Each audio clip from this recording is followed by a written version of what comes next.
Praise the lord.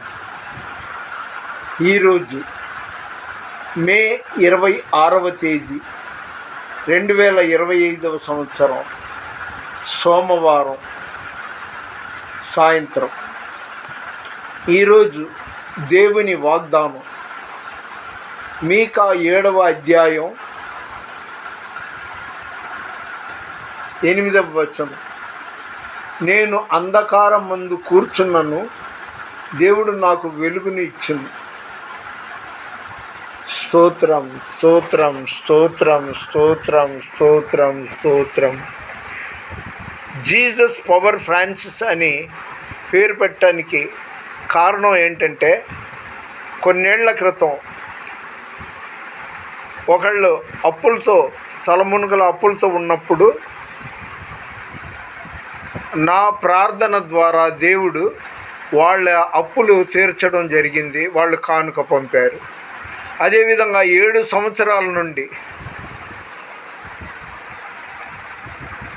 పెళ్ళయి 7 సంవత్సరాల నుండి పిల్లలు లేక బాధపడుతున్న ఒక యువజంటకు తప్పకుండా ఇన్ని రోజుల్లో మీకు సంతానం దేవుడు ఇస్తాడమ్మా, మీరు దేవుని యందు నమ్మకం ఉంచండి అన్నాను. నా ప్రార్థన ద్వారా మేలులు పొందిన వాళ్ళు ఎందరో, అయ్యా మీ దయ వల్ల మాకు ఇలా మేలు జరిగింది, మీ దయ వల్ల మా అప్పులు తీరింది, మీ దయ వల్ల మాకు సంతానం. నా దయ కాదమ్మా, జీసస్ పవర్ అని పేరు పెట్టడం జరిగింది. ఇది జీసస్ పవర్ ఫ్రాన్సిస్ అని నా పరిచర్యకు పెట్టిన పేరు. ఇక్కడ ఫోన్పే నెంబర్ ఇస్తున్నాను, మీ ఇష్టం ఉండి. నేను ఒంటరిగా ఉంటున్నాను, అద్దె గృహంలో నివసిస్తున్నాను, 80వ పడిలో ఉంటున్నాను. ఇక ఈ ఫోన్పే నెంబరు వివరం మీకు చెప్పాను. ఇక మీ మీద వదిలేస్తున్న భారం నాకు సంబంధించి కొన్ని వివరాలు ఇప్పుడు మీకు తెలియజేస్తున్నాను. ఈ ఫ్రాన్సిస్ గారు పాస్టరా,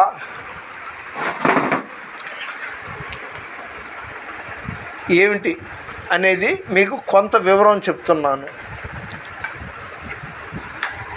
మొట్టమొదట ఇది నా వివాహం ఫోటో అండి. అంటే కలర్ చేయించాం, తర్వాత సైజు పెద్దది చేయించి. మా ఆవిడ పేరు మికాయేలమ్మ. ఆమె 6 ఏళ్ల క్రితం దేవుని సన్నిధికి చేరింది. ఇదిగోండి, ఇది విగ్గు కాదు, నా సొంత తల, సొంత జుట్టు. ఇక నేను దాదాపు అంటే ఆధార్ కార్డు లెక్క ప్రకారం 1950 నా జన్మం, నేను పుట్టింది.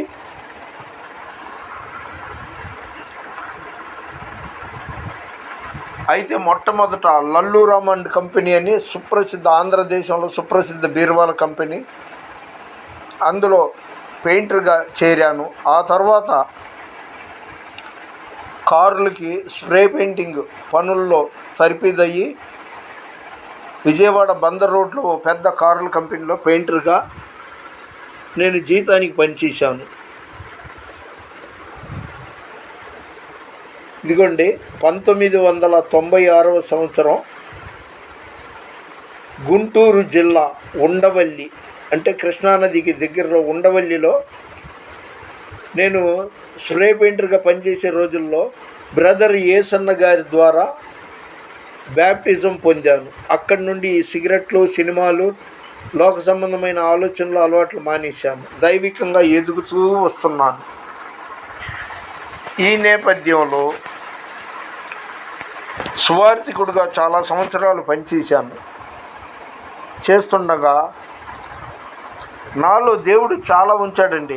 నేను తెలివి లేని వాడినని అప్పుడు అనుకుంటా, ఇప్పుడు అనుకుంటా, ఎప్పుడు అనుకుంటూనే ఉంటాను. అయితే ఎన్నిక లేని, తెలివి లేని నన్ను దేవుడు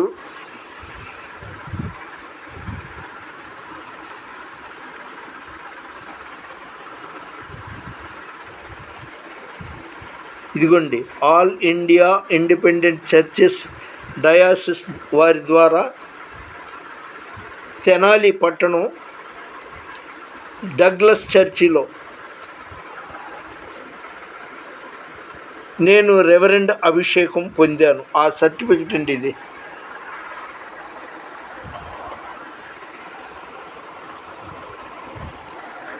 ఆ తర్వాత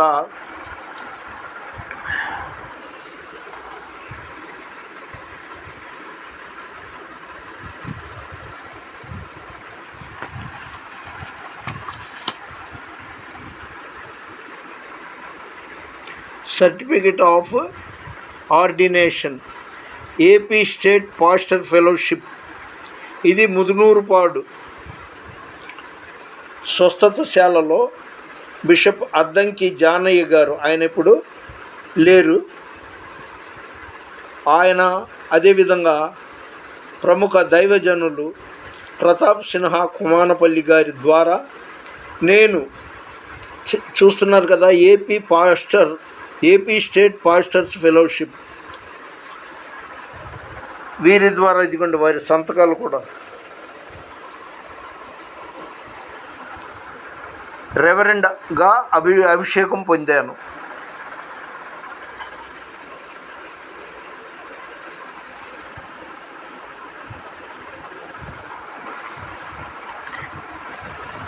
ఆ తర్వాత చాలా సర్టిఫికెట్లు ఇలాంటివి నేను పాల్గొన్న బర్నబాస్ మినిస్ట్రీస్ USA సర్టిఫికెట్, ఇదిగోండి ఆర్ ఫ్రాన్సిస్.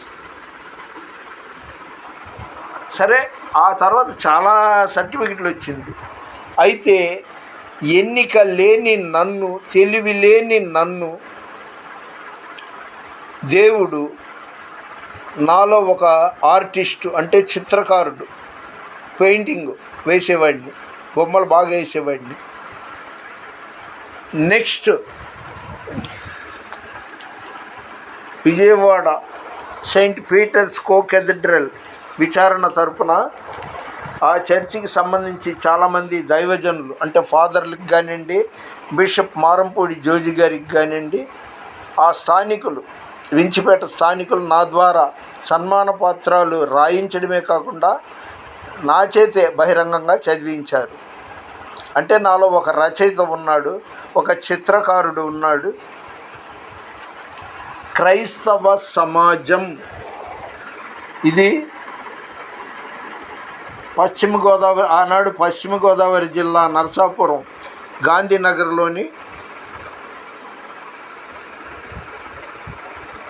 వేమూరి శ్యామ్ సుందర్ గారు దాని ఎడిటరు. ఆయన నడిపే 15 రోజులకు ఒకసారి వచ్చే పత్రిక. ఆయన నరసాపూర్ నుండి పత్రిక వెలువడుతుంది అనేవాడే కానీ గాంధీనగర్ విజయవాడ రాజ్ థియేటర్ పక్కన ప్రింటింగ్ ప్రెస్లో ఆ పత్రికలు ప్రచురించేవాడు. దానికి నన్ను విజయవాడ కోఆర్డినేటర్గా ఉంచాడు. దానికి నేను జర్నలిస్ట్గాను రచయితగాను కొనసాగాను. ఎన్నో ఆర్టికల్స్ రాశాను. ఆ తర్వాత గుడివాడకు చెందిన సువార్త వెలుగు పత్రిక, అందులో ఇక్కడ గమ్మత్ ఏంటంటే చాలా క్రైస్తవ పత్రికలకి నేను రచయితగా, జర్నలిస్ట్గా సేవలు అందించాను. నన్ను ఆ సేవకులు, ఆ ఎడిటర్లు మోసం చేశారు, కానీ వాళ్ళని నేను మోసం చేయాల. ఉదాహరణకి ఎన్నో ఖాతాలు, అంటే ఇందులో యాడ్స్ వేయండి అని వాళ్ళకి నేను చెప్పడం, ఆయా సంస్థలకు వెళ్ళి ఆ యాడ్స్ సేకరించి ఆ ఎడిటర్లకి ఇవ్వడం, నన్ను వాడుకున్నారు. తర్వాత ఏమో కరివేపాకులాగా పారేశారు. ఆ తర్వాత ఆల్ ఇండియా క్రిస్టియన్ కౌన్సిల్, ఆ తర్వాత association of integrated Christian council, అందులో 2009 సంవత్సరం అనుకుంటా కృష్ణా జిల్లా పబ్లిసిటీ సెక్రటరీగా నన్ను, కోలా డానియల్ను, అదేవిధంగా గోచిపాతల శ్యాంబాబును ఏర్పాటు చేశారు. నా వంతు నేను అంకిత భావంతో సేవలు చేశాను. అయితే నాకు సన్మానాలు ఎన్నో జరిగింది. అందులో ఇదిగోండి క్రిస్టియన్ ఎడిటర్స్ అసోసియేషన్ 2019 సంవత్సరం రత్నం ఫ్రాన్సిస్ గారు అవార్డు గ్రహీత అని పెట్టారు. సన్మాన పత్రం అండి. ఈ క్రిస్టియన్ ఎడిటర్స్ అసోసియేషన్ పత్రికను అప్పట్లో రాజమండ్రిలో అనుకుంటా హోటల్ ఆనంద్ రీజెన్సీయో ఏదో ఉండేది, అందులో మేనేజర్గా పనిచేస్తున్న ఆయన పేరు కృష్ణ గారు. ఆయన నన్ను మిగతా ఎడిటర్ని సమీకరించి అందరూ కలిసి ఘన సన్మానం, ఇదిగోండి ఇదంతా నేను గొప్ప కోసం కాదు చేశారు. ఇది ఎప్పుడు జరిగిందండి? 2019వ తారీఖు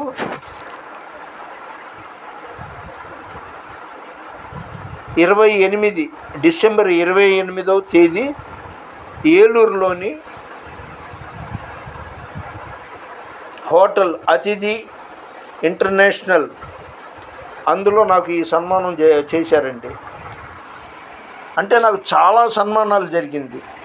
ఉదాహరణకి విజయవాడ గాంధీనగర్లోని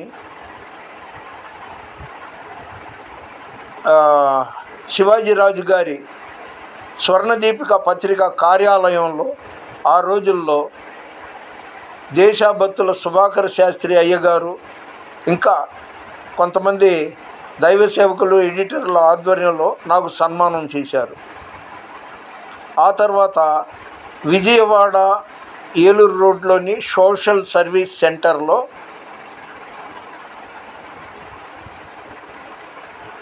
నెల్లూరు నుండి వెలువడే పునాది అనే పత్రిక ఎడిటర్, ఆయనతో పాటు మరికొందరు దైవ సేవకులు నన్ను ఘనంగా సన్మానించారు. ఆ సన్మానంలో ఆ రోజు కోలా డానియల్ను, అదేవిధంగా ఫాదర్ మువ్వల ప్రసాద్ గారిని కూడా సన్మానించారు. సన్మానాలు చాలా జరిగిందండి, చెప్పుకుంటే చాలా ఉంది. అది కాదు, నాకు ఈ భూమి మీద సన్మానాలు జరిగిందని మురిసిపోవట్లేదు, కానీ దేవుడు నన్ను ఏర్పాటు చేసుకోబట్టి జనం గుర్తించారు. అంతేగాని జనం గుర్తించారని దేవుడు నన్ను సేవలో వాడుకోలేదు.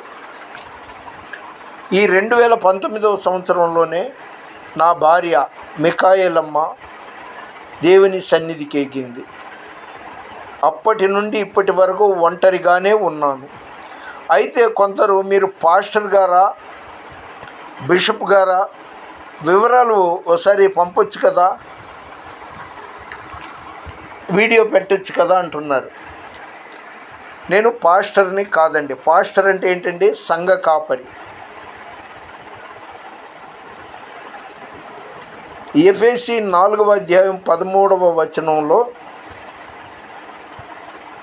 కొందరిని అపోస్తులుగాను, కొందరిని ప్రవక్తలుగాను, కొందరిని స్వార్థికులుగాను,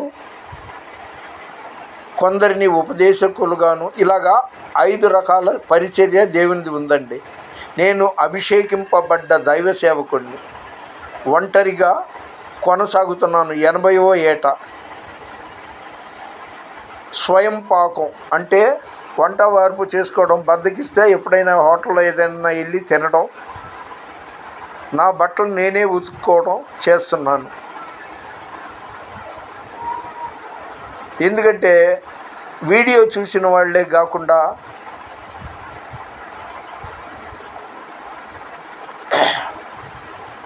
ఫేస్బుక్లో కొంతమంది నాకు మెసేజ్లు పంపి అడుగుతున్నారు, మీ వివరాలు కొంత చెప్పండి అని. నేను పుట్టిందే మధ్యతరగతి కుటుంబం. మా 3 అన్నదమ్ముల్లో నేను చిన్నవాడిని. వాళ్ళిద్దరు చదువుకోలేదు, మధ్యతరగతి కుటుంబం. వాళ్ళు ఉన్నారు. అయితే నేను మాత్రం ప్రస్తుతం ఒంటరిగా జీవిస్తున్నానండి. నా జీవితంలో కష్టాలు ఎన్నో ఎదుర్కొన్నాను. దేవుని మహాకృపను బట్టి ఆయన నన్ను ప్రవక్తగా అభిషేకించాడు. నువ్వు అలా కొనసాగు, నీకు వాక్శుద్ధి, స్వస్థత వరం, ప్రవచనాల వరం, దర్శనాల వరం, పరిశుద్ధాత్మ వరాల్ని అనుగ్రహిస్తానని చెప్పాడు. అదేవిధంగా నన్ను అడుగుము జనములను స్వాస్థ్యముగాను భూమిని దిగంతముల వరకు సొత్తుగాను ఇస్తానన్నాడు. అయితే ఒకని ఇంటి వారే అతనికి విరోధులవుతారనే వాక్యానుసారం నేను సేవలో కొనసాగడం 6 ఏళ్ల క్రితం చనిపోయిన నా భార్యకు ఇష్టం లేదు. తర్వాత నా పిల్లల్లో ఎక్కువ శాతం వాళ్ళు నాకు సహకరించలేం. ఇక్కడ ఒక విశేషం చెప్పాలంటే, గొప్ప కాదు, దేవుడు ప్రేరేపించి నా షర్ట్ మీద యేసు రక్తమే జయం, జీసస్ లవ్స్ యూ అని ఒక కొత్త షర్ట్ మీద ఎంబ్రాయిడరీ చేయించాను. ఆ రోజుల్లో బ్రదర్ ఏసన్న గారు కొన్నేళ్ళు విజయవాడ రైల్వే ఇన్స్టిట్యూట్లోను, ఆ తర్వాత విజయవాడ జింకానా గ్రౌండ్లోను ఆల్ నైట్ ప్రేయర్ పెట్టేవాళ్ళు. అందులో నేను పాల్గొన్నప్పుడు, ఫ్రాన్సిస్, నిన్ను నిజంగా నీ ధైర్యం చెప్పుకోవాలయ్యా, ఏకంగా షర్ట్ మీద ఎంబ్రాయిడరీ కుట్టించావు అన్నారు. అది నాకు నోబెల్ బహుమతిగాను లేక ఏదో ఒక గొప్ప కీర్తిగాను నేను భావించి అక్కడ నుండి షర్ట్లు దాదాపు 21 షర్ట్ల మీద, కొన్ని గ్రే కలర్లో ఉంది, కొన్ని ఎల్లో బ్లూ కలర్లో కూడా ఉంది షర్ట్లు. అయితే వాటి మీద బైబిల్లో డిఫరెంట్ వాక్యాలు స్కెచ్ పెన్తో రాసి నవరంగ ఎంబ్రాయిడరీలో ఇచ్చేవాడిని. అంటే నీలో ఉన్నవాడు లోకంలో ఉన్నవాని కంటే గొప్పవాడు యేసుక్రీస్తు